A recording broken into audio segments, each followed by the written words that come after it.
Bonjour à tous et à toutes, bienvenue sur le bon MJ. On continue l'exploration de Shadow Dark et cette fois-ci on va parler de la classe du prêtre. Alors là maintenant on entre dans les classes de lanceur de sorts, donc il va y avoir un petit peu plus de capacités spéciales, j'ai envie de dire de mécanique spéciale par rapport aux deux classes précédentes, le guerrier et le voleur. Donc on part sans plus attendre, explorer ce qu'est la classe de prêtre. La classe de prêtre nous est décrite dans Shadow Dark comme des templiers en croisade, des chamans prophétiques ou des zélotes au regard fou qui portent le pouvoir de leur dieu pour purifier le monde de toutes les hérésies et de ce qui n'est pas sacré. Donc un peu dark, of course.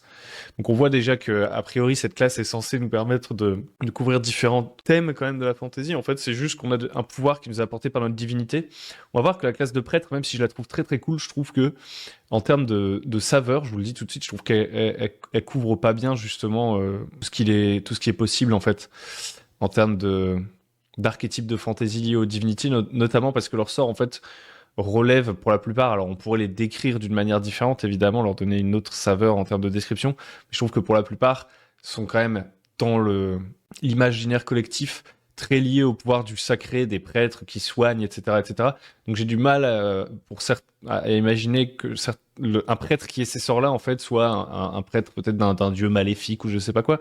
Mais bon, ça c'est à chacun verra midi à sa porte de ce côté-là. Donc on va voir qu'il y a des sorts et tout. Je vais commencer par balayer, je pense, ce que peut faire le prêtre là rapidement, comme j'ai fait les fois précédentes, en essayant d'aller un petit peu plus vite, parce que maintenant vous connaissez la structure. Et ensuite on ira dans les sorts. Donc le prêtre, il a plus d'armes que le voleur. Il a pas toutes les armes parce qu'il est pas guerrier, mais il a pas mal d'armes de corps à corps quand même. Il a le club, il a une arme à distance qui est la crossbow et la dague éventuellement s'il veut la lancer. Il a la masse, il a l'épée longue, le bâton et le Warhammer, qui est une des armes qui fait le plus de dégâts du jeu, de mémoire. Le Warhammer, puisque ouais, il fait 1 des 10 de dégâts. La seule arme qui fait plus de dégâts, c'est la Great Sword, qui fait 1 des 12. Donc voilà, le prêtre, il pourrait être un paladin de vindicte, j'ai envie de dire, avec une grosse arme à deux mains et faire des gros boum boum sur la tête des gens. Ensuite, en termes d'armure, il peut porter toutes les armures et les boucliers, comme le guerrier. Donc on voit tout de suite que le prêtre, mais paladin, c'est pas un si mauvais mot, parce qu'en fait, c'est un mix, je trouve, vu qu'il est assez fort au corps à corps. Ce prêtre, il va pouvoir aller sur le front, parce qu'il a aussi plus de points de vie que le voleur et le magicien qui ont 1 des 4 points de vie. Le prêtre, il a 1 des 6 points de vie. Donc, il a ce côté un peu hybride de combattant au corps à corps et de lanceur de sorts qui va avoir beaucoup d'utilité. Ensuite, de base, il a plusieurs langages. Il connaît soit le langage céleste, soit le langage diabolique, soit le primordial. Donc céleste, ce sera plutôt s'il est loyal, a priori, dans l'univers de Shadow Dark. Diabolique, s'il est chaotique. Et le primordial, plutôt s'il est neutral. Donc il choisit un de ces trucs-là. Et les langages, c'est bien pratique quand vous êtes dans le donjon. Hein, parce que si vous parlez pas la langue des anges ou des démons sur lesquels vous tombez, vous perdez quand même une corde à votre arc en termes de manière d'aborder la situation lorsque vous les croisez, quoi. Là par l'autre, ça va être un peu plus compliqué. Ensuite, de base, le prêtre, il a le Turn Undead. Donc, en gros, le Turn Undead, c'est un sort de Shadow Dark que d'autres pourraient obtenir en principe. Lui, il l'a de base et ça compte pas dans son nombre de sorts connus. Donc, c'est un sort gratuit, entre guillemets, pour le prêtre. Ensuite, il choisit une déité. Donc là, c'est encore une fois de la flavor plutôt que du crunch. Il va en avoir le symbole, donc on va aller voir les divinités après, vite fait. Et ensuite, il peut lancer des sorts avec sa caractéristique de sagesse. Et donc, il a une liste de sorts. Au niveau 1, il en connaît 2. Et à chaque montée de niveau, il va gagner des nouveaux sorts. Donc, on le voit ici.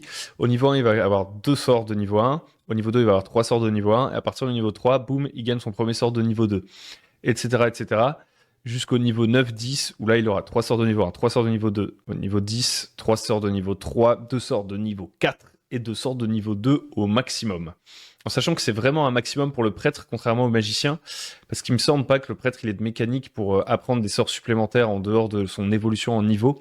Là où le magicien, s'il découvre des grimoires, des parchemins et tout, il peut apprendre des sorts en plus. Donc voilà un petit peu, donc vous voyez qu'il y a 5 niveaux de sorts dans Shadow Dark. Et il n'y a pas de cantrip, il n'y a pas de sort gratuit dans Shadow Dark. Donc on va tout de suite, d'ailleurs, aller voir comment fonctionnent les lancers de sorts en allant dans le chapitre magie. Donc dans Shadow Dark, la magie, c'est très simple. On jette les dés pour réussir à lancer son sort et on peut réussir à lancer le sort ou rater le lancer du sort. La difficulté du jet qu'on va faire, elle est de 10 plus le niveau du sort ou le tiers du sort. Donc on l'a vu, notre prêtre niveau 1, il a 2 sorts de niveau 1. Donc c'est 2 sorts qu'il va pouvoir lancer en faisant un jet de sagesse et il va devoir faire 11 ou plus. Puisque c'est niveau 1, 10 plus 1, 11, c'est 11 ou plus le résultat qu'il doit atteindre pour lancer ses sorts. D'ailleurs, il n'aura pas que 2 sorts, il aura Turn Undead en plus, de base s'il est prêtre. Donc il aura Turn Undead et 2 sorts, 3 sorts au niveau 1. Donc qu'est-ce qui se passe ? Si je fais un 20, c'est un coup critique, mon sort est amélioré, Donc dans ce cas-là, on peut doubler un des effets chiffrés du sort. Si je fais une réussite, le sort est lancé normalement. Si je fais un échec, le sort n'est pas déclenché et je ne peux plus lancer ce sort jusqu'à ce que je sois reposé. Donc il y a quand même un bon côté aléatoire là-dedans. Et donc les sorts, c'est fort et c'est risqué déjà dans le sens où on n'est pas sûr qu'ils vont fonctionner, on peut se rater. Et pire, on peut avoir une pénalité si on fait un échec critique. Donc là, pour le prêtre, pareil, je suis un peu moins fan que le magicien, parce que le magicien, quand il fait un échec critique pour lancer ses sorts, lui, il a des effets secondaires. Donc ça, je trouve que c'est rigolo parce que ça fout le bazar. Alors que le prêtre, lui, ce que ça fait, c'est que, en fait, sa divinité est displeased. Donc elle est vraiment en mode je ne t'aime plus, prêtre. Et donc il peut plus lancer le sort qu'il essaie de lancer jusqu'à ce qu'il ait fait il a fait pénitence de manière rituelle ou en ayant fait un sacrifice ou en ayant fait un truc pour sa divinité. Et ce que je trouve un tout petit peu dommage, c'est qu'il n'y a pas beaucoup d'inspiration qui est donnée. En fait, j'aime bien l'idée de la pénitence, parce qu'on fait un échec critique pour récupérer ses sorts, mais pas beaucoup d'exemples donnés, on nous donne juste des grandes catégories, voilà, rituels, machin truc, et à la limite, en fonction du niveau du sort, donc on nous dit que plus c'est un sort de haut niveau, plus la pénitence doit être lourde, et on nous donne un exemple monétaire, ce que, même si j'adore Shadow Dark, je trouve un petit peu flemmard. J'aurais bien aimé, en fait, je trouve que c'est cool d'avoir une table aléatoire d'effets secondaires des sorts pour le magicien. Et je sais que par exemple dans des jeux comme Low Fantasy Gaming, pour le prêtre, il me semble qu'on avait une table aléatoire, peut-être que je dis une bêtise, mais on avait une table aléatoire de justement qu'est-ce que c'est la tâche que le prêtre va devoir faire pour plaire à son dieu, quoi.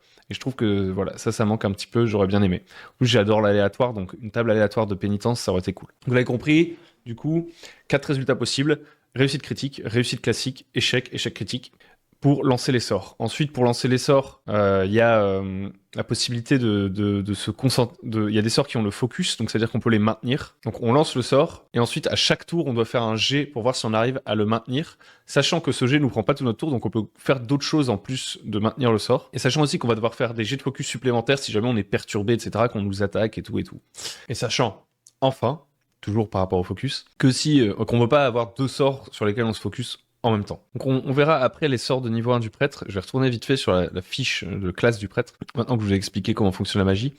Donc en termes de talent, il a quoi le prêtre? Il a, s'il fait 2, il gagne un avantage pour lancer un sort qu'il connaît qu'il a dans sa liste. Ça, c'est ultra fort. Ça, pour moi, c'est le meilleur truc. C'est vraiment très très fort. Heureusement que c'est que sur un sort. Hein. S'il y avait ça sur tous les sorts, ce serait complètement pété. En gros, vous allez juste pouvoir lancer pour un sort de votre choix, 2 des 20 et garder le meilleur. Et sur des sorts comme le sort de soin, c'est très très très très très très fort, selon moi.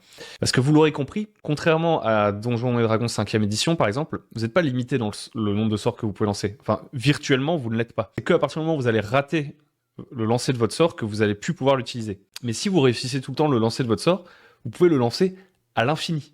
Donc si vous avez un sort qui est facile à lancer et qu'en plus vous avez le talent qui vous donne un avantage pour lancer ce sort, ça devient presque, je dis bien presque parce que c'est pas le cas, mais presque un cantrip quoi. Deuxième talent, plus 1 en mêlée ou pour toucher à distance, donc classique. On verra aussi qu'en 10-11, bah voilà, on a plus 2 en force ou en sagesse, donc pareil, classique. Les augmentations de carac de base. Par contre, le 7-9, il est intéressant parce que c'est plus 1 au spellcasting checks. Et là, c'est sur tous vos lancers de sorts.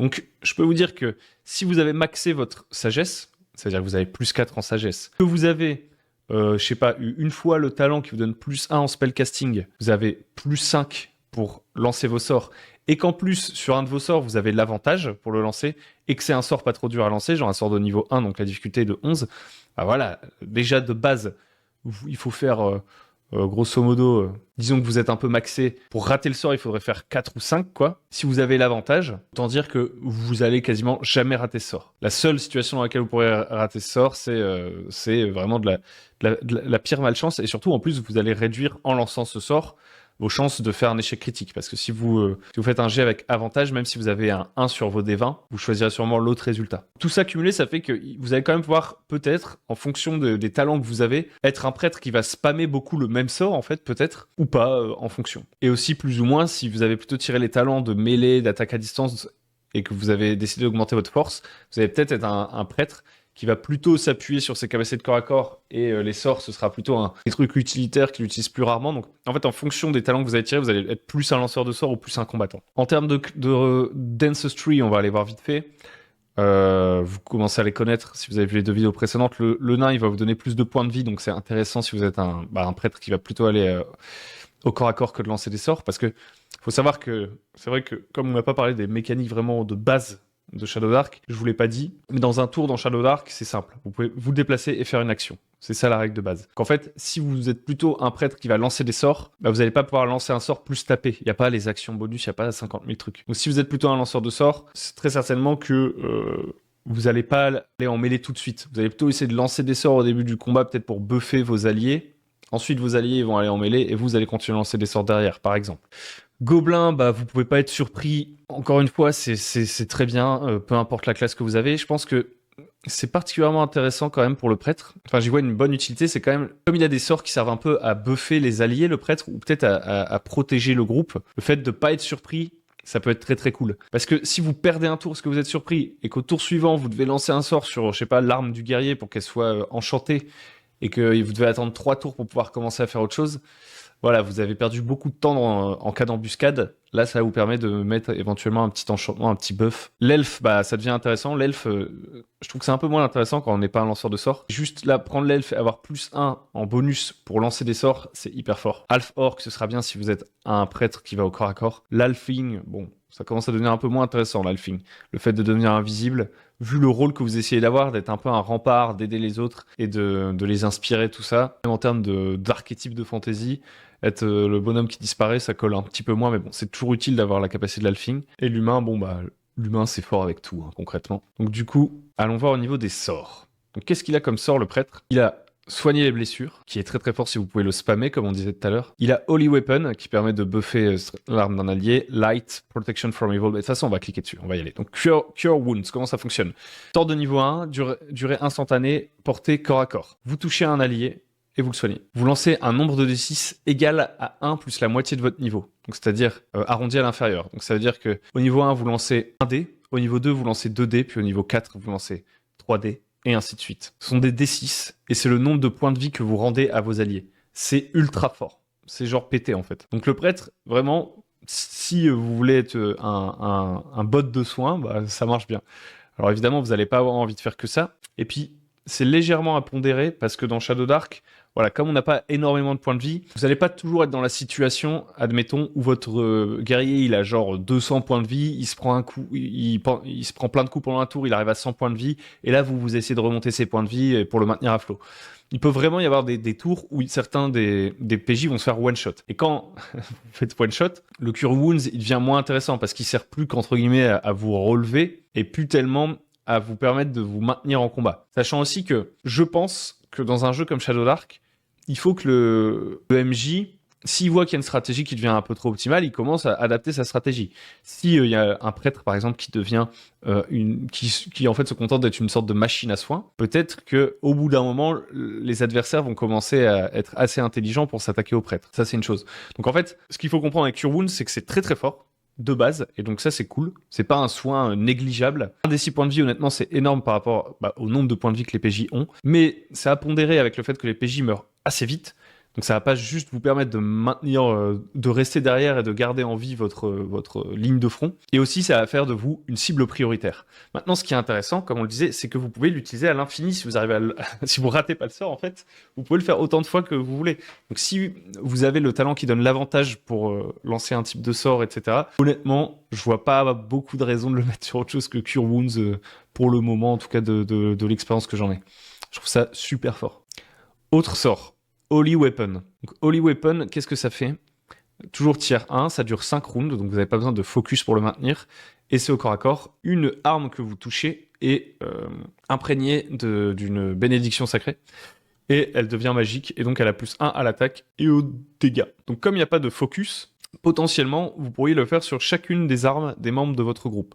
Bon, ça vous, encore une fois, ça vous demanderait de faire un par un chacun des membres de votre groupe. Alors sur un coup critique, peut-être que on pourrait dire que vous pouvez le faire sur 2 armes différentes. Donc par exemple celle du guerrier et la vôtre, et ensuite vous allez à 2 au corps à corps, vu que potentiellement en tant que prêtre vous allez en mêler. Donc c'est assez fort. En fait, ça revient à donner le talent du demi-orc à quelqu'un qui peut être soi. et potentiellement sur plusieurs personnes. Donc si vous en avez le temps, que vous n'êtes pas pris par surprise, justement, vous pourrez le faire avant le combat pour bien préparer un combat en amont et vous donner un bon avantage. Ou si par exemple vous êtes assez haut dans l'ordre d'initiative, c'est plus intéressant de faire ça que faire Cure Wound. Cure Wound, c'est sûr. Peut-être si vous êtes dernier en initiative avec ma méthode des cartes, ça augmente un peu cet aspect tactique-là, perso, je trouve. Si vous êtes dernier dans l'ordre du tour, peut-être que vos alliés ils auront pris des coups, donc vous allez plutôt Cure Wounds. Si vous êtes premier à jouer, vos alliés sont pas encore blessés, donc un Holy Weapon sur le guerrier, ça peut être sympathique. Ensuite, on a Light. Light, c'est assez fort, puisque dans Shadow Dark, on va souvent, a priori, après, honnêtement, même si le jeu a des mécaniques spéciales pour le Dungeon Crawl, vous pouvez y faire plein de jeux en extérieur. La campagne que je joue actuellement se passe beaucoup en extérieur, mais voilà, il y a beaucoup de modules, de trucs qui vont être créés pour Shadow Dark. Si vous jouez par exemple des donjons créés par d'autres et tout, qui vont se passer sous terre, et du coup, la gestion des torches et de la lumière est hyper importante. Et du coup, le sort de lumière, eh ben, c'est vraiment cool. Donc sa durée, c'est 1 heure en temps réel, et vous l'utilisez sur un objet qui va se mettre à briller jusqu'à une portée courte. Donc une portée courte, c'est à peu près 6 cases si on jouait avec des cases. C'est 30 feet, near, dans Shadow Dark, la distance near. Donc ça, c'est toujours très très fort. Et puis avec une utilisation créative, vous pourriez éblouir quelqu'un avec un miroir plus le sort lumière. Vous pourriez, enfin il y a sûrement des choses à faire. Faire un langage codé avec votre lumière de loin, faire des signes d'indiens là. Ensuite, comme sort, vous avez Protection from Evil. Donc Protection from Evil, c'est le premier sort focus de niveau 1 que le prêtre a, à portée courte. Pour la durée du sort, les créatures chaotiques qui essayent de s'attaquer à votre cible, à la cible que vous essayez de protéger, et aussi les sortilèges qui sont lancés sur la cible protégée, tous les jets en gros qui essayent d'affecter la cible subissent un désavantage. Donc c'est très très fort. Les créatures chaotique toujours, donc c'est thématique, hein. C'est une protection des créatures chaotiques, donc ça va dépendre de votre univers, ce que vous considérez comme étant le chaos, le mal, etc. Ces créatures en plus ne pourront pas posséder, forcer, compel, c'est forcer la main, enfin influencer en tout cas avec la magie, contraindre magiquement et psychiquement la créature protégée, donc c'est assez fort. Quand c'est utilisé sur une créature qui est déjà possédée, il y a un jet de sauvegarde qui permet à la créature qui possède de rester, mais c'est intéressant parce que par exemple le fantôme dans Shadow Dark qui peut posséder un membre du groupe, avec Protection from Evil, vous pourriez le libérer de cette possession. Donc c'est vraiment un sort, voilà, pour protéger vos alliés contre les forces du mal. C'est intéressant. La durée, c'est focus par contre. Donc là, pour le coup, c'est un sort que vous n'allez pas pouvoir lancer sur plusieurs personnes dans votre groupe en même temps. Et la protection ne tiendra que tant que vous parviendrez à focus. Mais c'est déjà pas mal, parce que comme on le disait, le focus, ça vous empêche pas de faire d'autres actions. Vous pouvez vous focus à chaque tour, maintenir votre sort, plus combattre. Ça ne vous en empêche pas. Donc vous pourrez le faire par exemple sur vous-même ou sur le guerrier du groupe et vous battre aux côtés du guerrier du groupe, quoi. Shield of Face. Donc Shield of Face, ce que ça fait, c'est que ça donne tout simplement, durant 5 rounds, mais uniquement à vous, c'est un peu une sorte de bouclier du mage. Le sort ne marche que sur vous, ça dure 5 rounds, donc pas besoin de focus pour le coup. Ça vous donne plus 2 en classe d'armure, sachant que vous pouvez déjà porter toutes les classes d'armure du jeu, donc potentiellement en fait, avec ce sortilège, vous pouvez devenir plus tanky. En tout cas, vous n'aurez pas plus de points de vie, mais vous aurez plus de classes d'armure que le guerrier du groupe, avec son armure de plate, etc. Vous avez la même armure, mais en plus vous avez Shield of Face, vous êtes encore plus solide que le guerrier du groupe. Ce qui est intéressant, c'est que comme c'est pas du focus, vous pouvez vous le mettre sur vous et mettre Protection from Evil, par exemple, sur le guerrier. Et donc ça va faire de vous véritablement un rempart. Vous pouvez vraiment donc faire un build, en fait, de prêtre corps à corps qui est vachement balèze. Si au début du combat, vous avez Shield of Face plus Holy Weapon, plus potentiellement, hein, c'est cumulable. Bon, à chaque fois, ça vous prend un tour entier de lancer le sort, donc il y a quand même un choix tactique à faire. C'est pas juste début du combat, hop, j'active tous mes sorts.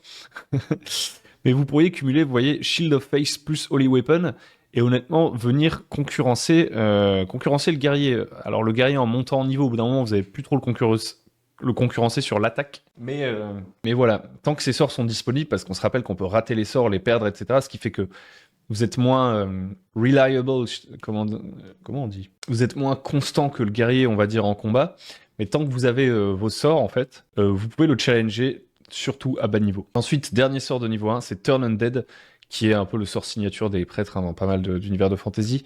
Donc il a une durée instantanée, il y a une portée courte, donc c'est-à-dire à peu près 30 feet. Et donc vous repoussez les créatures mort-vivantes qui sont autour de vous. Elles sont toutes obligées de faire un test de charisme contre votre résultat lorsque vous avez lancé le sort. Donc par exemple, moi j'ai plus 2 en sagesse, je fais 13 plus 2, 15. Donc déjà, je réussis à lancer mon sort parce que je dois faire 11 ou plus pour lancer mon sort vu que c'est un sort niveau 1. J'ai fait 15. Bah, les morts-vivants, ils doivent faire un jet de charisme et faire plus que 15 pour ne pas fuir. Et là, j'ai fait 1.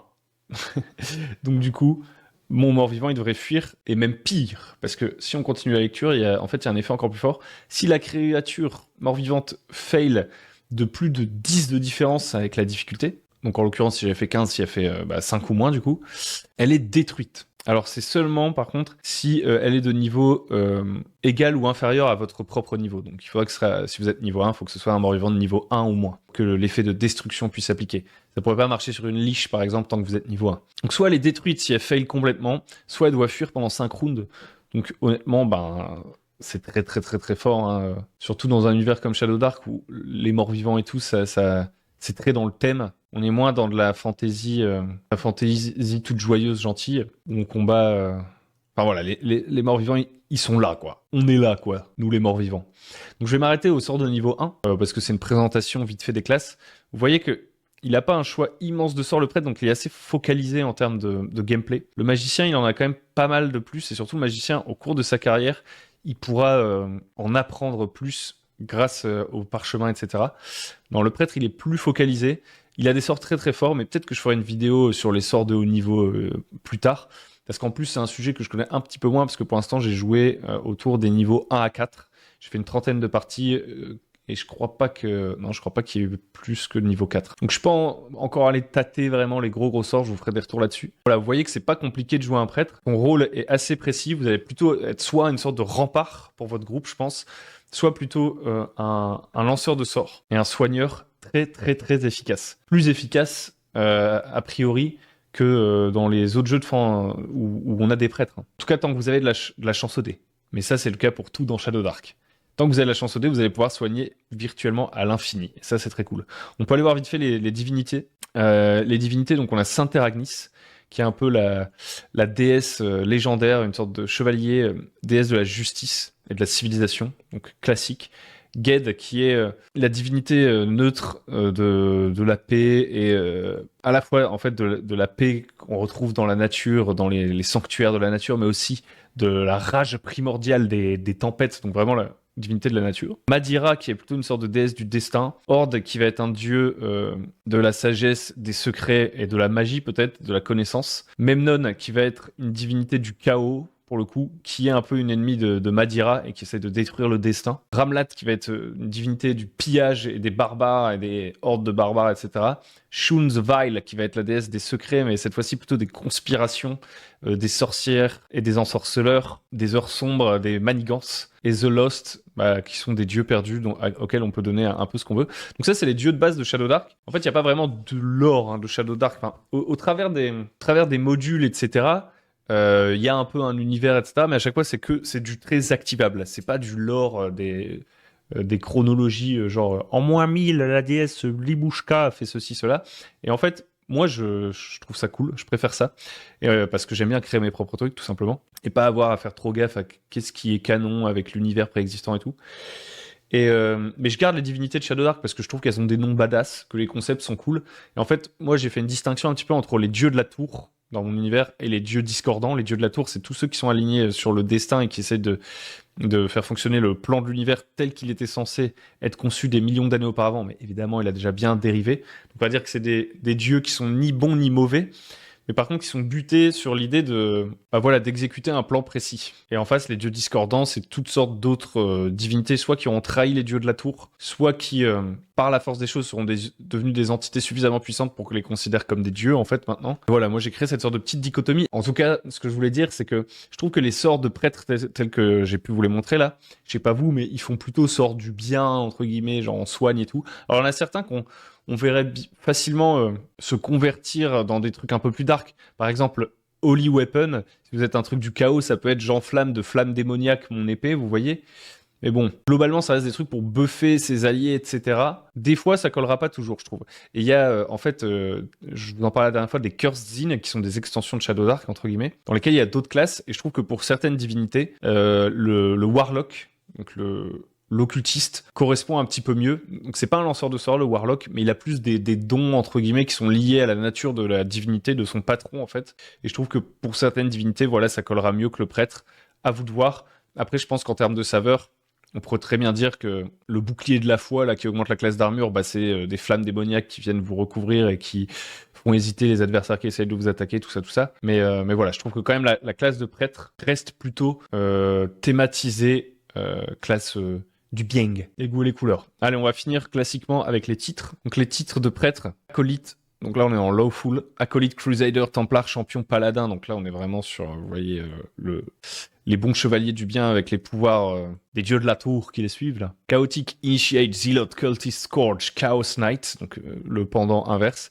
Et dans les neutral, on est plus sur du mystique, de l'invocateur, seeker, donc les chercheurs de vérité, etc. J'aime bien l'idée. Ils sont pas partis sur un truc trop druidique.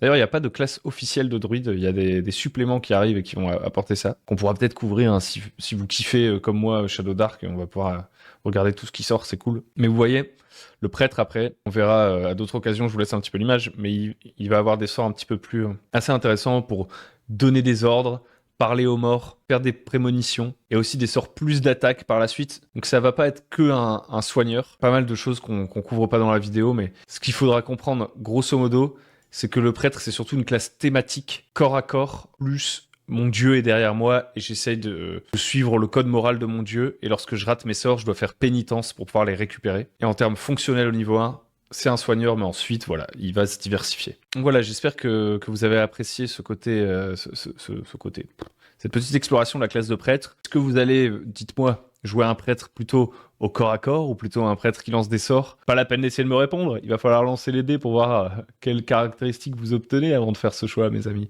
Bref, je vous laisse ici. J'espère que cette vidéo vous a plu et je vous dis à très bientôt sur le bon MJ pour la suite de la Shadow Talk.